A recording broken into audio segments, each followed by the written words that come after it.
اعوذ باللہ من الشیطان الرجیم، بسم اللہ الرحمن الرحیم۔ آپ دیکھ رہے ہیں ہمارا YouTube channel H A Zahoori official. تمام دیکھنے والوں، سننے والوں کو، محبت کرنے والوں کو بندہ نچیز کی طرف سے محبتوں برا سلام۔ آج ہم سعادت حاصل کریں گے سورہ بقرہ شریف کی آیہ کریمہ 99 کی اسرار و رموز بیان کرنے کی۔ اس آیہ کریمہ کا تعلق پچھلے سے ہے۔ اس سے پہلے کہ ہم لیکچر شروع کریں، جن دوستوں نے ابھی تک ہمارے چینل کو لائک نہیں کیا، سبسکرائب نہیں کیا، ان سے گزارش ہے کہ ہمارے چینل کو لائک کر لیں، سبسکرائب کر لیں۔ اللہ آپ کا حامی و ناصر ہو تاکہ آپ سے محبتوں کا رشتہ جو ہے وہ جڑا رہے۔ تو شروع کرتے ہیں جی۔ اللہ تعالیٰ نے اس آیہ کریمہ میں جو فرمایا ہے، اللہ تعالیٰ فرماتا ہے کہ بے شک ہم نے کتاب کو روشن آیتیں دے کر نازل فرمایا ہے، اور اس کے منکر جو ہیں وہ فاسق لوگ ہیں۔ پچھلے ہم نے آیہ کریمہ میں یہ سعادت حاصل کی تھی کہ وہ منکر کیوں ہوئے، تو وہ جبریل امین علیہ السلام اور جناب میکائیل علیہ السلام کو نہیں مانتے تھے، اس لیے ان کے منکر ہو گئے بہانہ بنا کر۔ تو یہاں بھی اللہ تعالیٰ نے اس کا خلاصہ تفسیر جو ہے وہ یوں بیان کیا ہے کہ اے نبی پاک صلی اللہ علیہ وآلہ وسلم، ہم نے آپ پر وہ قرآن اتارا ہے جو ہماری وحدانیت اور آپ کی نبوت کی کھلی گواہی دیتا ہے اور دلیل بھی ہے۔ تو ان کا کوئی بھی بے علمی اور نادانی یا کسی شبہ سے انکار نہیں کرے گا کوئی بھی، بلکہ محض خیانت، خباثت نفس، یا یوں کہے کہ اگر اے نبی صلی اللہ علیہ وآلہ وسلم اگر یہود جبریل کی وجہ سے قرآن کو نہیں مانتے، تو ہم نے تو قرآن کے علاوہ اور بہت سے معجزے جو ہے وہ آپ کو عطا فرمائے ہیں، تو پھر ان کو کیوں انکار کرتے ہیں؟ جیسے کہ آپ کو معجزہ عطا فرمایا ہے کہ درختوں کا آپ سے کلام کرنا، درختوں کا آپ کو سلام کرنا، اونٹوں کا آپ کی بارگاہ میں آ کے شکایت کرنا، اور ہرنوں کا اپنے دکھ کی شکایت کرنا آپ کے پاس آ کر، آپ کی انگشت مبارک سے چاند کا 2 ٹکڑے ہو جانا، آپ کی انگلی مبارک اٹھنا یعنی کہ دعا کرنا، اور سورج کا واپس لوٹ آنا، انگلیوں سے پانی کے چشمے جاری ہو جانا، اور تھوڑے سے کھانے کو بہت زیادہ لوگوں تک پہنچا دینا، اور کھارے کھو جو ہیں وہ میٹھی ہو جانے آپ کے لعاب دہن سے، اور بھی بہت سارے معجزے جو ہیں ان گنت جو آپ کو عطا فرمائے ہیں۔ اگر وہ قرآن کو اس وجہ سے نہیں مانتے کہ اس کو جبریل لے کے آئے ہیں، تو پھر وہ معجزے جو ہم نے اللہ تعالیٰ نے براہ راست اپنے نبی پاک صلی اللہ علیہ وآلہ وسلم کو عطا فرمائے ہیں، تو پھر ان کا کیوں انکار کرتے ہیں؟ تو پتہ یہ چلتا ہے کہ ان کا نفس جو ہے وہ خبیث ہے، اور خیال رہے کہ نبوت جو ہے نبی کی ان کے معجزات سے معلوم ہوتی ہے، اور نبی کی پہچان کے بعد جو ہے وہ کتاب اللہ کو پہچانا اور مانا جاتا ہے۔ تو نبوت کی پہچان کتاب اللہ کے ماننے پر موقوف نہیں ہے، اس لیے بہت سے نبی ایسے بھی آئے ہیں جن کے پاس تو کتاب تھی ہی نہیں۔ اگر ان کے پاس کتاب تھی تو وہ پرانے جو پہلے انبیاء علیہ السلام گزر چکے ہیں، پھر وہ ان کی کتاب تھی، تو پھر وہ ان کا انکار کیوں کرتے ہیں؟ تو پتہ یہ چلا کہ اللہ فرما رہا ہے کہ تم قرآن کو بعد میں ماننا، قرآن تو جبریل لے کے ہے نا، ان کو بعد میں ماننا، لیکن جو پہلے ہم نے معجزے اپنے نبی کو عطا فرمائے ان کو تو مان لو۔ وہ معجزے تو میں جبریل کے واسطہ سے نہیں بلکہ جبریل کے واسطہ کے بغیر عطا فرمائے۔ اگر تم ان کو نہیں مانتے تو پتہ یہ چلتا ہے کہ تم جو جبریل کا بہانہ کر کے، میکائیل کا بہانہ کر کے قرآن کو اور اسلام کو رد کر رہے ہو، یہ تمہارے اندر کی خباثت ہے۔ اصل میں تم جبریل کے دشمن نہیں ہو، میکائیل کے دشمن نہیں ہو، بلکہ تم اسلام کے دشمن ہو، اللہ کے دشمن ہو، اللہ کے نبیوں کے دشمن ہو۔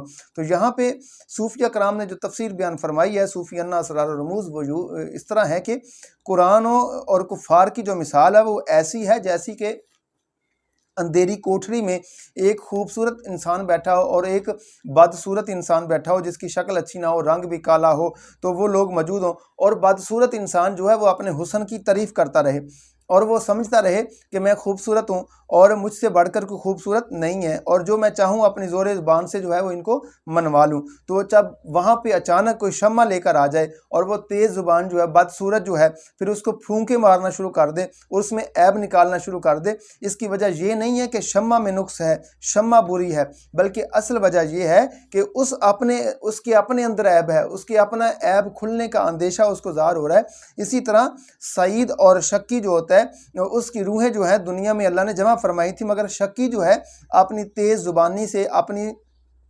سعادت کے خطبے پڑھ رہے تھے کہ اچانک حضور نبی کریم صلی اللہ تعالیٰ علیہ وسلم کو اللہ نے جو ہے وہ ایک روشن شمع دے کر بھیجا. قد جاءکم من اللہ نور و کتاب مبین. سورہ مائدہ میں ہے کہ اللہ نے آپ کی طرف اے لوگو تمہاری طرف ایک نور اور ایک روشن کتاب دے کے بھیجی، یعنی کہ اللہ نے اپنا نور مصطفیٰ صلی اللہ تعالیٰ علیہ وسلم کی شکل میں اور قرآن مقدس کو مال کے کائنات نے جو ہے وہ دنیا میں بھیجا.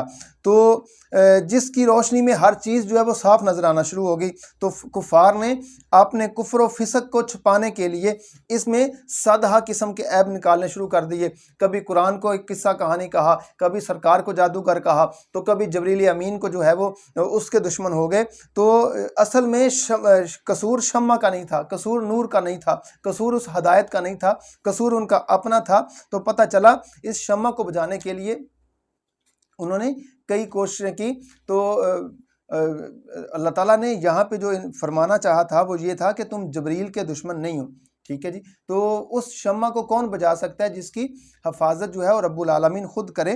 تو یہ قرآن مقدس کی ہزاروں دشمن ہیں، مگر قرآن کریم جو ہے وہ دن بدن ترقی کی طرف جا رہا ہے، ترقی کی طرف روز بروز جا رہا ہے. تو اس سے پتہ چلا کہ وہ جبریل کے دشمن نہیں ہیں بلکہ وہ بہانہ بنا رہے ہیں. اس میں اصل میں بات یہ تھی کہ وہ قرآن کے دشمن تھے، رسول اللہ صلی اللہ علیہ وسلم کے دشمن تھے اور اللہ کے دشمن تھے. کسی نے کیا خوب کہا تھا کہ شمع رخشند درا جمع نہ خواہند کتا عیب شان در شب طریق بمانت مستور. کے محفل میں روشن جو ہے شمع وہ نہیں لانا چاہتے کہ ان کے عیب جو ہے وہ اندھیری رات میں چھپے ہوئے ہیں. وہ اندھیری رات میں اپنے عیب جو ہے وہ چھپائے ہوئے ہیں، یعنی کہ اس اندھیری رات سے مراد کیا ہے؟ کفر میں اپنے عیب کو چھپائے رکھا ہے. کہ وائے آن وقت کے روشن شود این راز چون روز پردہ برخیزت و این حال بایات بظہور.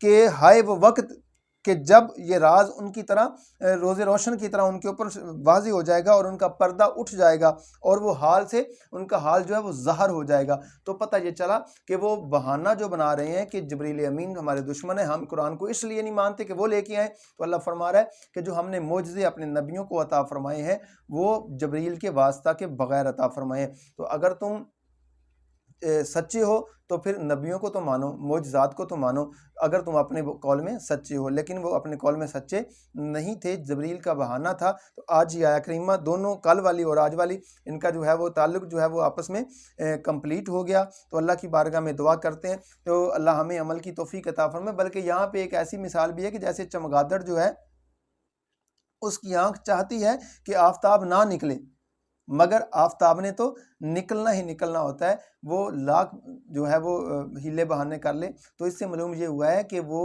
جتنے مرضی ہیلے بہانے کر لیں، اسلام پھلے پھولے گا، قرآن پھلے پھولے گا، نبوت کی آواز جو وہ ہر تک پہنچے گی. تو اللہ کی بارگاہ میں دعا کرتے ہیں اللہ ہمیں نبوت کا حامی، قرآن کا حامی، اپنے فرشتوں کا ماننے والا، روز حشر کے اوپر ایمان رکھنے والا بنائے.